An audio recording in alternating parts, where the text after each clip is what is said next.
இறையேசுவில் என் அன்புமிக்க சகோதர சகோதரிகளே, இன்று திரு அவையானது இயேசுவின் விண்ணேற்ற விழாவை கொண்டாடுகிறது. உயிர்த்த இயேசு 40 நாட்கள் தங்கள் சீடர்களோடு மக்களோடு இருந்து அவருடைய உயிர்ப்பின் மேல் அவர்களுடைய அந்த நம்பிக்கையை உறுதிப்படுத்திவிட்டு அவர் தன் தந்தையிடம் செல்கின்றார். ஏன் தந்தையிடம் செல்கின்றார்? தந்தையின் வலப்பக்கம் வீற்றிருந்து நம் அனைவருக்குமாக பரிந்து பேசுவதற்காக. இந்த நேரத்தில் இந்த லூர்து அன்னையின் ஆலயத்தை அர்ச்சித்து புனிதப்படுத்தி திருப்பலி ஆற்றும்போது இயேசு என்ன செய்கிறார்? நம் அனைவருக்காகவும் பரிந்து பேசி கொண்டிருக்கின்றார். அதனால்தான் நாம் அவருடைய பரிந்து பேசுதலால் தான், அவருடைய வல்லமையால் தான் நாம் வாழ்கின்றோம், நாம் செயல்களை செய்கின்றோம், இந்த ஆலயத்தை கட்டியெழுப்ப முடிந்தது. அதனால் நாம் இன்று இறைவனுக்கு நன்றி செலுத்துகின்றோம். அன்பார்ந்த சகோதர சகோதரிகளே, கூவனூர் இந்த இடத்தின் பெயர். கூவனூரில் ஒரு புதிய ஆலயம், அழகான ஆலயம், எளிமையான ஆலயம் கட்டப்பட்டுள்ளது. இதில் மிக சிறப்பான ஒன்று என்னவென்றால், வழக்கமாக கிராமங்களில் நகர்ப்புறத்தில் கோயில்கள் கட்டுவதற்கு மறை மாவட்டம் ஒரு உதவியும் கொடுக்காது. City parishes, they are well to do, they can. கிராமங்களில் கோயில்கள் கட்டும்போது மறை மாவட்டம் ஏதாவது ஒத்துழைப்பு கொடுக்கும். ஆனால் இந்த ஆலய பணி, இந்த ஆலயத்தை கட்டுவதற்கு மறை மாவட்டத்திலிருந்து ஒரு நன்கொடையோ ஒன்றும் கொடுக்கவில்லை. இது முற்றிலும் மக்களின் ஒத்துழைப்பு, மக்கள் சேர்ந்து கட்டி எழுப்பிய ஒரு எளிமையான அழகான ஆலயம். எனவே நான் உங்களை பாராட்டுகிறேன், உங்களை வாழ்த்துகிறேன், உங்களுக்கு நன்றி செலுத்துகின்றேன். அன்பார்ந்த சகோதர சகோதரிகளே, உங்களில் நீங்கள் கடின உழைப்பாளிகள் என்பதையும் நான் அறிந்தேன். என்று சொன்னாங்க, இந்த மக்கள் எல்லாம் பாறையை வெட்டி அந்த கல்களை எல்லாம் வெட்டி அப்படிப்பட்ட வேலை செய்பவர்கள். அது மிகவும் கடினமான உழைப்பு. தன்னுடைய கடின உழைப்பால் தாராள உள்ளத்தோடு நீங்கள் நன்கொடை கொடுத்து இந்த ஆலயத்தை கட்டி எழுப்பியிருக்கின்றீர்கள். அது மட்டுமல்ல, இங்கிருந்து பலர் பாம்பே என்ற இடங்களில் பணிபுரிந்து கொண்டிருக்கின்றார்கள். அவர்களும் ஒத்துழைப்பு கொடுத்திருக்கிறார்கள். நிறைய பேர் இங்கே இருந்து பாம்பேயில் இருக்கிறார்னு கேள்விப்பட்டதும் என்னுடைய மனதில் ஒரு எண்ணம் வந்தது. அப்போ அவங்களுக்கு ஹிந்தி தெரியுமே, ஹிந்தியிலேயே மறையுரை கொடுத்துருக்கலாமே, हिंदी भाषा में उपदेश दे सकते थे, ऐसा मैंने सोचा था. लेकिन बहुत सारे दूसरे लोग हैं, उनको हिंदी समझ में नहीं आता, इसलिए तमिल में बोल रहा हूँ. ஸோ நீங்கள் மகிழ்ச்சியோடு இந்த ஆலயத்தை கட்டியுள்ளீர்கள். இன்னும் ஒன்று நான் சொல்ல விரும்புவது, இது ஒரு வீடு போல இருக்கிறது. இது நம்முடைய வீடு, இது இறைவனுடைய வீடு. சில கோயில்களுக்கு உள்ள நுழைஞ்சா அது ஒரு ஆர்கிடெக்சரல் பியூட்டி, அது பெரிய கோபுரங்கள் எல்லாம் கொண்டது, ஒரு பெரிய கொட்டாரத்தை போன்றது, நிறைய கோடிக்கணக்கான செலவுகள் செய்து கட்டப்படும் மோன்யூமெண்ட். அதையெல்லாம் நாம் மோன்யூமெண்ட்னு சொல்லுவோம். அப்படிப்பட்ட கட்டடங்கள் கட்டுவார்கள். பெரிய பெரிய கோயில், வானளவில் தொடும் கோபுரங்களை கொண்ட ஒரு கோயில்கள், அது மோன்யூமெண்ட்ஸ். கொட்டாரம், அது வீடு அல்ல. அங்கே மாட்டுத் தொழுவத்தில் பிறந்த இயேசு, நாசரேத்து என்ற ஒரு கீழ்த்தரமான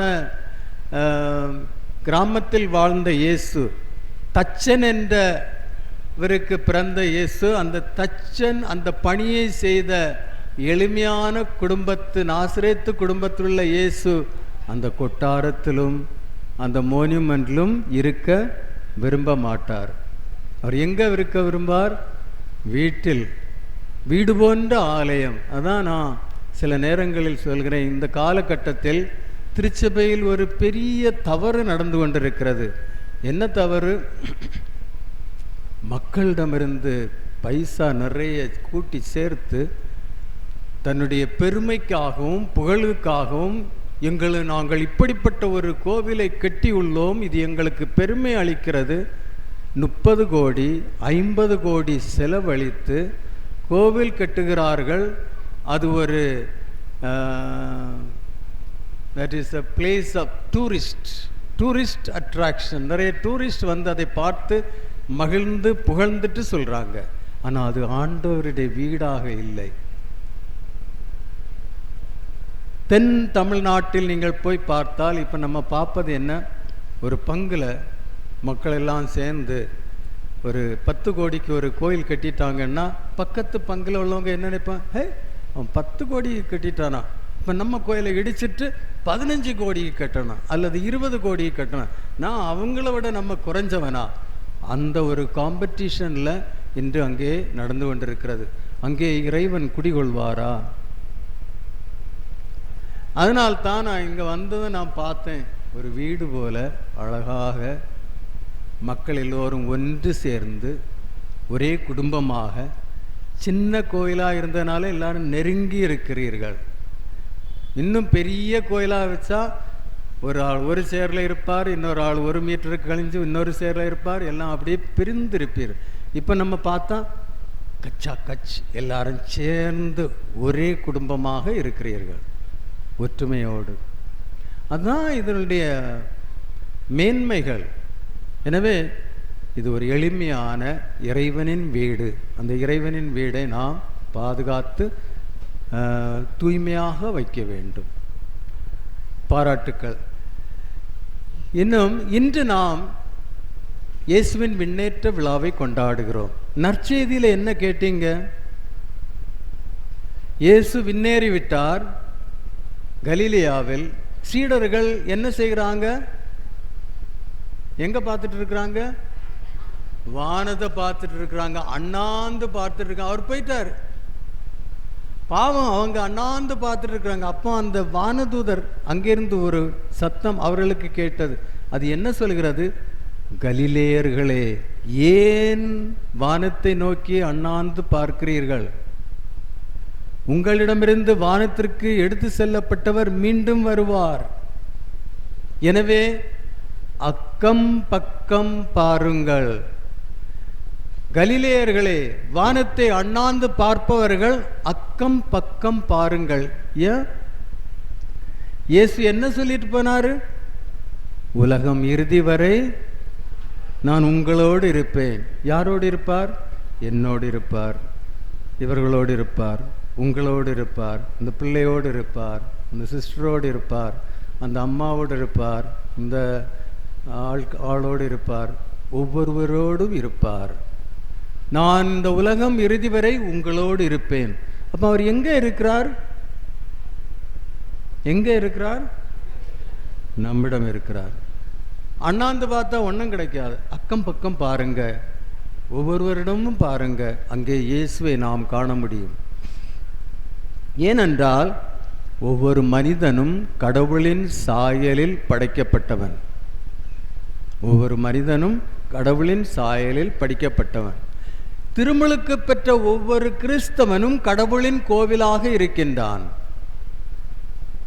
தெரியுமா? அது உங்களுக்கு திருமுழுக்கு கிடைச்சிருக்கு இல்லையா? ஞானஸ்நானம் பெற்றுட்டீங்க. ஞானஸ்நானம் பெற்றவர்கள் கடவுளின் கோவில். திருமுழுக்கு என்ற அருட்சாதனத்தின் போது நம்முடைய பாவங்கள் 4 மாற்றங்கள் நடக்கிறது. நம்ம பாவம் மன்னிக்கப்படுகிறது, தூய்மையாக்கப்படுகிறோம். 2வது, தூய ஆவியார் நாம் கடவுளின் பிள்ளைகளாக மாறுகிறோம். கடவுளை தந்தை என்று அழைக்கும் உரிமை நமக்கு கிடைக்கிறது. 2வது. 3வது, தூய ஆவியார் இறங்கி வந்து நம்மிடம் குடிகொள்கிறார். நாம் கடவுளின் கோவிலாக மாறுகிறோம். 3 கடவுள் நம்மிடம் குடிகொள்கிறார். நாம் கடவுளின் கோவில். அதனால்தான் புனித பவுலடியார் கொரிந்தியருக்கு எழுதிய திருமுகம், முதல் திருமுகம், அதிகாரம் 3 வசனம் 16 என்ன சொல்லுவார் தெரியா?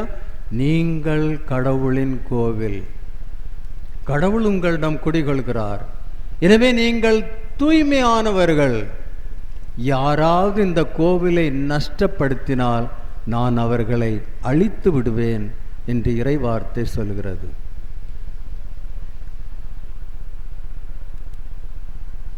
அப்ப யார் கடவுளின் கோயில்?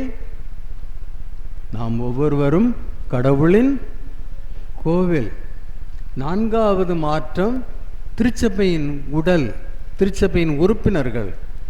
திரு அவை என்பது இயேசுவின் உடல், த மிஸ்டிக்கல் பாடி ஆஃப் கிரைஸ்ட்.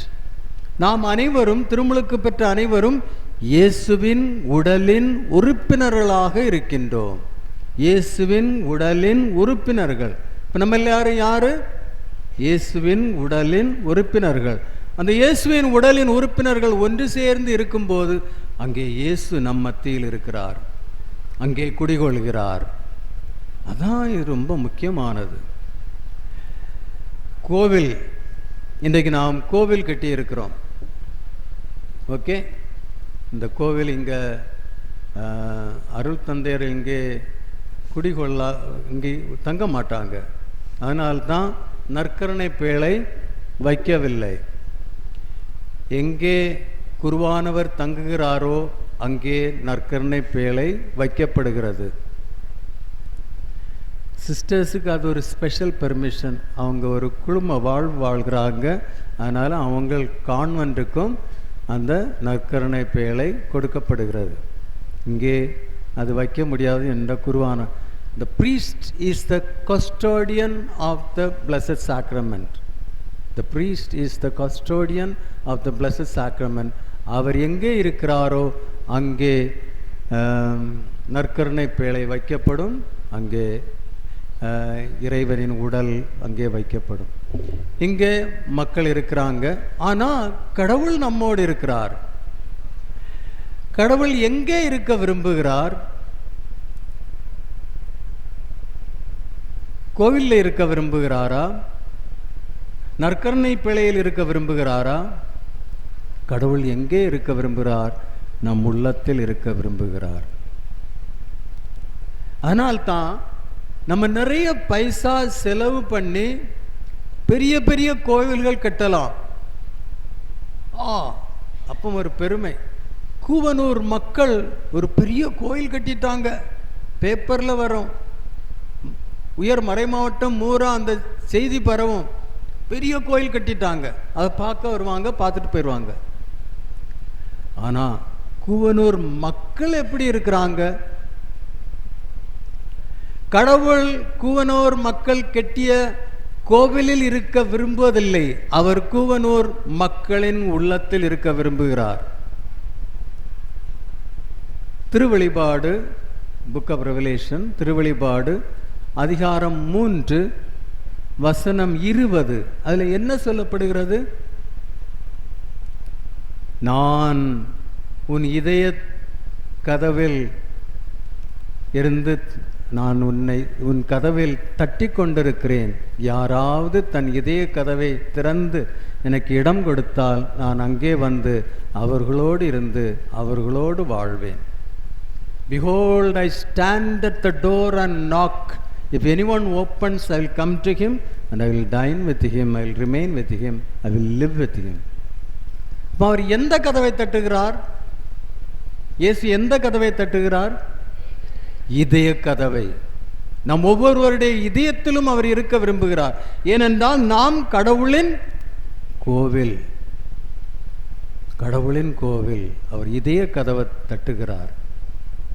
அதனால்தான் நம்ம இதை உணரணும். அவர் சொன்னது போல் உலக இறுதி வரை நான் உங்களோடு இருப்பேன். கடவுள் மனிதத்தன்மையை ஏற்று நம்மை போல் மனிதனாக பிறந்தார். ஆனால் அவருக்கு இடம் கிடைச்சா? அன்னை மரியாளும் யோசப்பும் பெத்லேமில் கதவுகளை தட்டுகிறாங்க. இடம் இல்லை. சத்திரத்தில் போய் கட்டுறாங்க. அங்கே எல்லாருக்கும் இடம் இருக்கு, ஆனால் அங்கே இயேசுவுக்கு இடம் இல்லை. மனிதர்களால் புறக்கணிக்கப்பட்டார். மனிதர்கள் இடம் இல்லை என்று சொன்னார்கள். ஆனால் தான் யோவான் நற்செய்தி அதிகாரம் 1:11 இயேசு என்ன சொல்கிறார்? அவர் தமக்குரியவர்களிடம் வந்தார், தமக்குரியவர்கள் அவரை ஏற்றுக்கொள்ளவில்லை. அவர் தமக்குரியவர்களிடம் வந்தார், தமக்குரியவர்கள் அவரை ஏற்றுக்கொள்ளவில்லை. அவருக்கு உரியவர்கள் நாம். அங்கே இயேசு இப்படி சொல்லவில்லை. இயேசு மனிதர்களிடம் வந்தார், மனிதர்கள் ஏற்றுக்கொள்ள இல்லை. தமக்கு உரியவர்கள், நாம் அவருக்கு உரியவர்கள், அவருக்கு சொந்தமானவர்கள். அது நீங்க அறிந்திருக்கிறீர்களா? நாம் இறைவனுக்கு சொந்தமானவர்கள். இங்க இருக்கிறது யாராவது டிசைட் பண்ணீங்களா நான் இந்த உலகத்தில் பிறக்கணும்னு? யாராவது டிசைட் பண்ணீங்களா? விரும்புறீங்களா? நான் இந்த உலகத்தில் பிறக்கணும், இந்த குடும்பத்தில் பிறக்கணும், இந்த அப்பா அம்மாவுக்கு பிறக்கணும், என்னுடைய பேர் இப்படி இருக்கணும் அப்படின்னு விரும்புறீங்களா? யாரும் விரும்பல. உங்களுக்கு தெரியுமா நீங்க அந்த உலகத்தில் பிறக்க போறீங்கன்னு?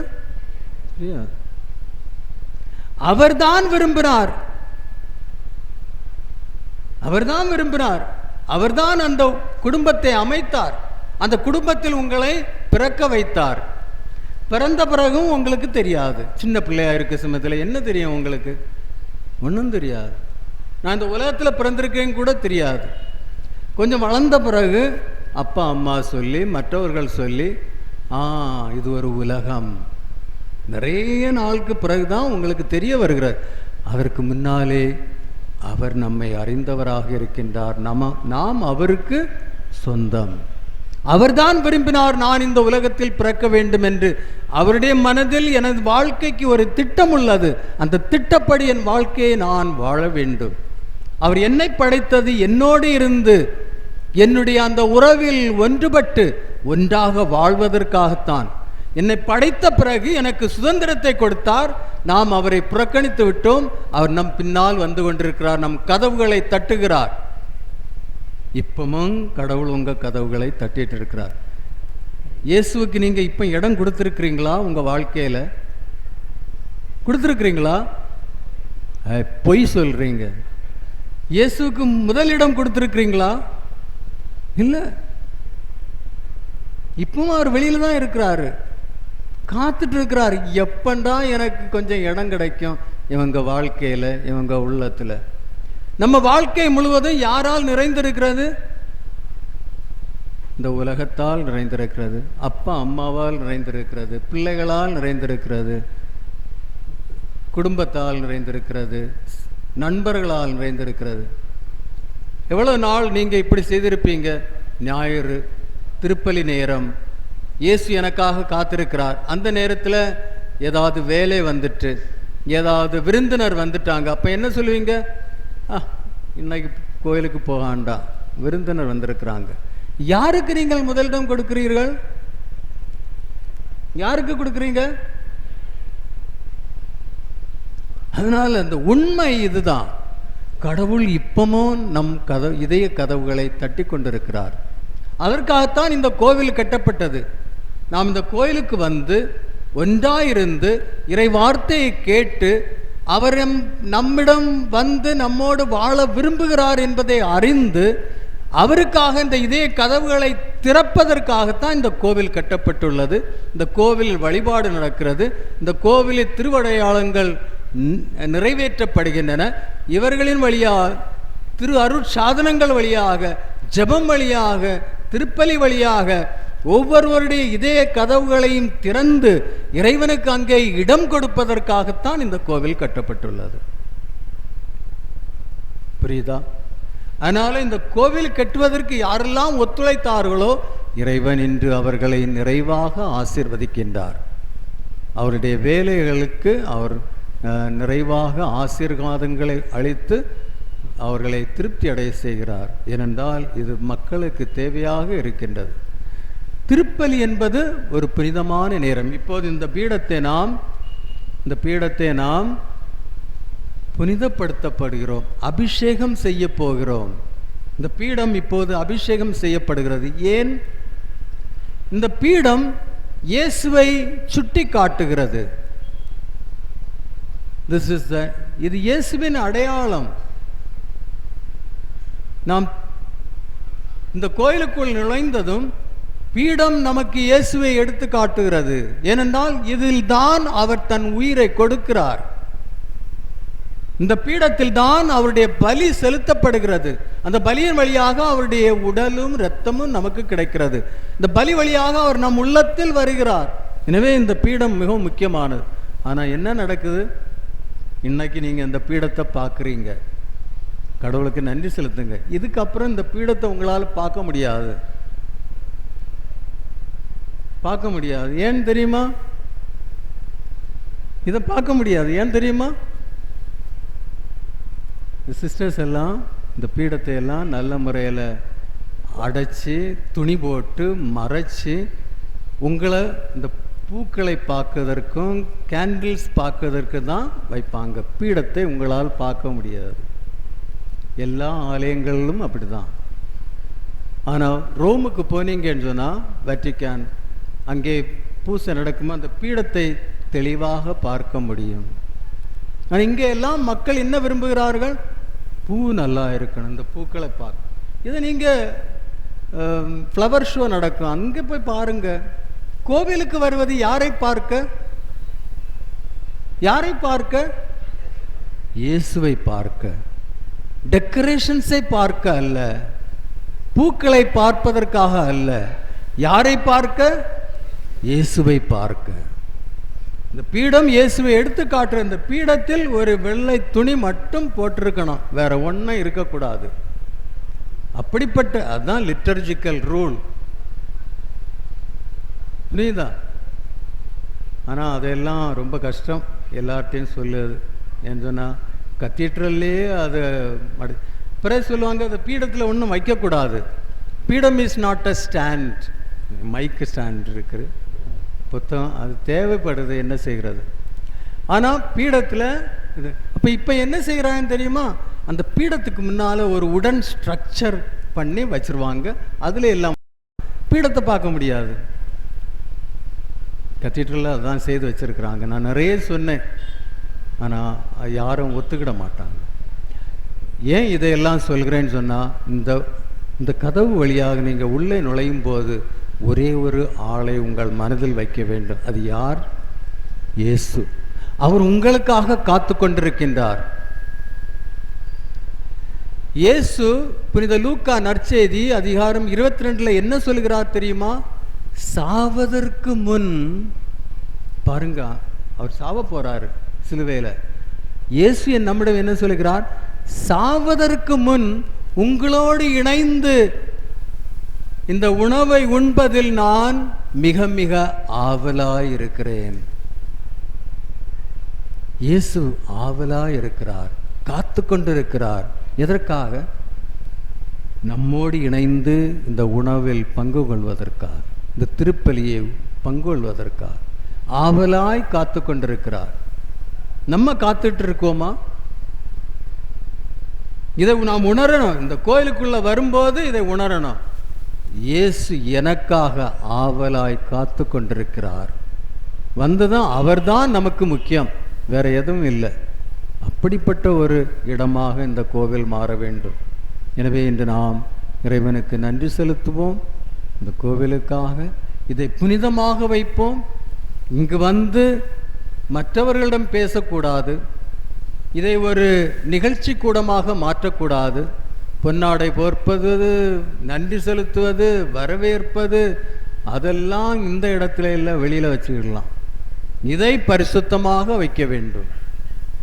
இங்கு வந்ததும் அந்த எனக்காக மிக மிக ஆவலாய் காத்திருக்கும் அந்த இறைவனோடு இணைந்து அவரிடம் பேசி அவர் சொல்வதை கேட்டு, திருப்பலியில் அதான் நாம் பார்க்குறோம். நான் உள்ளே வந்ததும் நான் தந்தை மகன் தூயாவியின் பெயரால் அந்த திருப்பலியை தொடங்குகிறோம். மூவர் கடவுள் நம்மிடம் கூடியிருக்கின்றார். அதன் பிறகு நம்முடைய பாவங்களுக்காக மன்னிப்பு கேட்கிறோம் இல்லையா? மன்னிப்பு கேட்டு தூய்மையான பிறகு இயேசு நம்மிடம் என்ன சொல்கிறார் என்பதை கேட்கிறோம். வாசகங்கள் வழியாக, நற்செய்தி வழியாக இயேசு நம்மிடம் பேசுகிறார். மறையுறை வழியாக இயேசு நம்மிடம் பேசுகிறார். அவர் பேசுவதை கேட்கின்றோம். அவர் பேசுவதை கேட்ட பிறகு அவர் தன்னை முழுமையுமாக நமக்கு ஒப்பு கொடுக்கிறார். அந்த பலியில் நாம் பங்கெடுக்கின்றோம். கம்யூனியன், இயேசுவின் உடலை இரத்தத்தை நாம் உட்கொண்டு இயேசு நம்மில் குடிகொள்கிறார். அந்த இயேசுவை எடுத்துக்கொண்டு திருப்பலி முடிந்ததும் நான் எங்க போறோம்? வீட்டுக்கு போறோம். அப்ப நீங்கள் இயேசு உங்களோடு இருக்க விரும்புகிறார். அதனால திருப்பலி முடிந்ததும் இயேசு என் உள்ளத்தில் இருக்கிறார் என்பதை உணர்ந்து அவரோடு பேசிக்கொண்டு இந்த கதவு வழியாக வெளியே போக வேண்டும். அப்ப அவர்கிட்ட சொல்லணும், ஆண்டவரே இந்த வழிதான் என் வீட்டுக்கு போக வேண்டும். அப்படி சொல்லுவீங்களா எப்பமாவது? இல்லை. நன்மை எடுத்துட்டு அங்கே போய் இருந்துட்டு கதைகளை பேசிட்டு இருப்பீங்க. ஆண்டவரை மறந்துட்டீங்க. அவர் இங்கேருந்து உள்ளே போனதும் போச்சு, மறந்தாச்சு. அவர் அங்கே இருக்கின்றார், ஆவலாய் காத்திருக்கின்றார். அதனால் ஆண்டவர்கிட்ட சொல்ல, ஆண்டவரே நன்றி, இந்த அடியேனுடைய உள்ளத்தில் வந்ததற்கு நன்றி. அந்த ஆசிரியை பெற்ற பிறகு வெளியே போகும்போது அவர்கிட்ட சொல்ல, ஆண்டவரே இதுதான் என் வீட்டுக்கு போகிற வழி. அப்படி போய் வீடு பக்கத்தில் வந்ததும் அவர் காட்டி, அதன் ஆண்டவரே இதுதான் என் வீடு. வீட்டில் நுழைந்ததும் அவர்கிட்ட சொல்லணும், இது என் வீடு ஆண்டவரே, இங்கே தங்கும் ஆண்டவரே. சீடர்கள், எம்மாவுஸ் சீடர்கள் என்ன சொன்னார்கள்? ஆண்டவரே எங்களோடு தங்கும். அந்த உங்களுடைய உள்ளத்தில் எடுத்துக்கொண்டு போன அந்த இயேசுவிடம் சொல்ல வேண்டும், ஆண்டவரே இது என் வீடு, எங்களோடு தங்கும் ஆண்டவரே. அவர் இங்க தங்க விரும்பவில்லை, நம் ஒவ்வொருவருடைய உள்ளத்திலும் வீட்டிலும் தங்க விரும்புகிறார். நம்முடைய குடும்பத்தின் தலைவனாக இருக்கின்றார். அங்க அவரை கொண்டு போய், இதுதான் என் வீடு ஆண்டவரே, இது என் அப்பா, இது என் அம்மா, எல்லாரையும் இன்ட்ரடியூஸ் பண்ணணும். இது என் கணவன், இது என் மனைவி, இது என் பிள்ளைகள். அங்கே யாராவது சுகம் இல்லாமல் இருந்தால், நோய்வாய்ப்பட்டிருந்தால் சொல்ல, ஆண்டவரே இவர் நோய்வாய்ப்பட்டிருக்கிறார், இவரை குணமளிக்கும் ஆண்டவரே. அற்புதங்கள் நடக்கும் இப்படி நீங்கள் செய்தால். அவர் எப்போது நம்மோடு இருப்பார். உலகம் இறுதி வரை நான் உங்களோடு இருக்கின்றேன். பாருங்க. எனவே இந்த உண்மைகளை மனதில் வைத்து இப்படிப்பட்ட ஒரு கிறிஸ்தவர்களாக வாழ இன்றைய திருப்பலியிலே நீங்கள் வேண்ட வேண்டும். உங்களுக்கு ஒரு நல்ல அருள் தந்தையர்கள் கிடைத்திருக்கிறாங்க. ஃபாதர் ஆரோக்கியராஜ் இங்கே இருக்கார், ஒரு திருக்கோவில். அவர் தான் இதுக்கு அடிக்கல் போட்டார் போல் இருக்கு. அவர் இருக்கார். அதன் பிறகு ஃபாதர் கிளீட்டஸ் வந்தார், அவரும் உங்களை பாதுகாத்தார். இப்போது அருள் தந்தை ஹென்றி இருக்கார். இதெல்லாம் கட்டி முடித்து இவ்வளோ அழகாக இதை ஆசீர்வதித்து உங்களுக்கு ஒரு தனி கோவில், இது ஒரு இறைவனுடைய அருள், அதை அவர் உங்களுக்கு கொடுத்து வந்திருக்கிறார். உங்களோடு இருக்கின்றார். இப்படிப்பட்ட அருள் தந்தையர்களை கடவுள் உங்களுக்கு கொடுத்திருக்கிறார். இறைவனுக்கு நன்றி செலுத்துங்க. நன்றி செலுத்தி அவர்களோடு ஒத்துழைத்து ஒரு நம்பிக்கையாளரின் சமுதாயமாக இந்த பங்கை, இந்த கிளை பங்கை மாற்ற வேண்டும்.